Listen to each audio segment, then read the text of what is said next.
வணக்கம் நேயர்களே.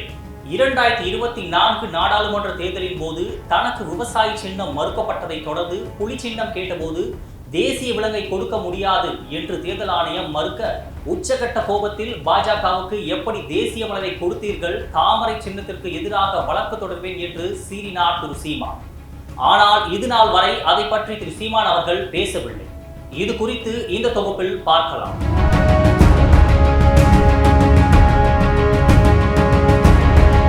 2024 நாடாளுமன்ற தேர்தலின் போது நாம் தமிழர் கட்சியின் விவசாய சின்னத்தை பாரதிய மக்கள் ஐக்கிய கட்சி தேர்தல் ஆணையத்தில் ஃபர்ஸ்ட் கம் ஃபர்ஸ்ட் சர்வ் என்ற அடிப்படையில் பதிவு செய்து விவசாய சின்னத்தை பெற்றுக்கொண்டது. அப்போது நாம் தமிழர் கட்சி அங்கீகரிக்கப்படாத ஒரு கட்சி என்றதால் விவசாய சின்னத்தை இழந்தது. பிறகு நாம் தமிழர் கட்சியின் ஒருங்கிணைப்பாளர் திரு சீமான் இதனை எதிர்க்க வழக்கு தொடர்ந்தார். ஆனால் இறுதி வரை போராடி அப்போது அவரால் அதை பெற முடியவில்லை.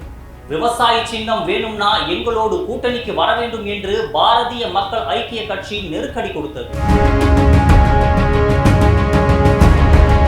அந்த நேரத்தில் விவசாய சின்னத்திற்கு பதிலாக பல சின்னங்கள் தேர்தல் ஆணையத்திடம் கேட்டது நாம் தமிழர் கட்சி. எடுத்துக்காட்டுக்கு புலி, காளை போன்ற சின்னங்களை எல்லாம் கேட்டது. ஆனால் தேர்தல் ஆணையம் உயிருள்ள ஒன்றை தர முடியாது, தேசிய விலங்கை தர முடியாது என்றெல்லாம் கூறியது. ஒரு வழியாக அந்த தேர்தலில் ஒளிவாங்கி, அதாவது மைக் சின்னம் ஒதுக்கப்பட்டு தேர்தலை சந்தித்து 8.16% வாக்குகளை பெற்றது நாம் தமிழர் கட்சி.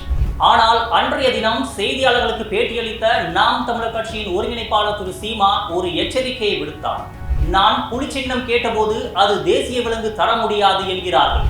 ஆனால் பாரதிய ஜனதா கட்சிக்கு தேசிய மலரான தாமரை சின்னத்தை எப்படி ஒதுக்கினீர்கள் என்று கேள்வி எழுப்பினார். கேள்வியோடு நிறுத்தாமல், தற்போது தேர்தல் நேரம் என்பதால் என்னால் தாமரை சின்னத்திற்கு எதிராக வழக்கு தொடர முடியாது. தேர்தல் முடிந்த பின் பாஜக கட்சியின் தாமரை சின்னத்திற்கு எதிராக வழக்கு தொடர்வேன் என்று கூறினார்.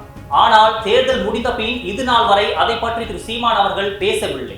தேர்தல் முடிந்து முடிவுகள் வந்ததும் மீண்டும் மோடி தலைமையிலான பாஜக அரசு அரியணை ஏறியது. ஆளும் அரசுக்கு எதிராக வழக்கு தொடர்வது அவ்வளவு எளிதல்ல என்பதை உணர்ந்தாரா திரு சீமான் என்ற கேள்வியும் எழுகிறது. ஒருவேளை அப்படி வழக்கு தொடர்ந்தால் திரு சீமானால் இதை எதிர்த்து வெற்றி பெற முடியுமா என்ற கேள்வியும் எழுகிறது. நாம் தமிழர் கட்சியை பொறுத்தவரை 3 சின்னங்களில் மாறி மாறி களம் கண்டுள்ளது.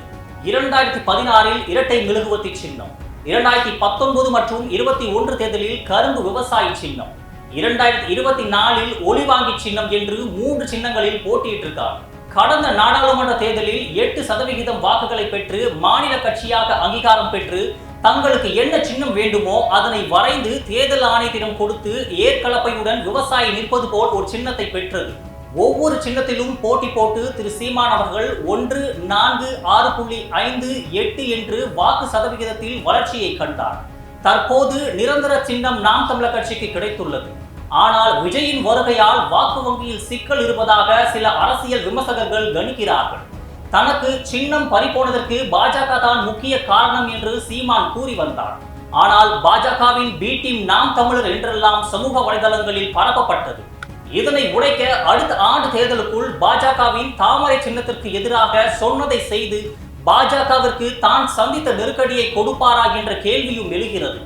பாஜகவின் பி டீம் விமர்சனத்திற்கு முற்றுப்புள்ளி வைப்பாரா சீமான் என்பதை பொறுத்திருந்துதான் நாம் பார்க்க வேண்டும். அதிசயங்களின் ஆரம்பம். அதிசயம் நடக்கும் நிச்சயமா.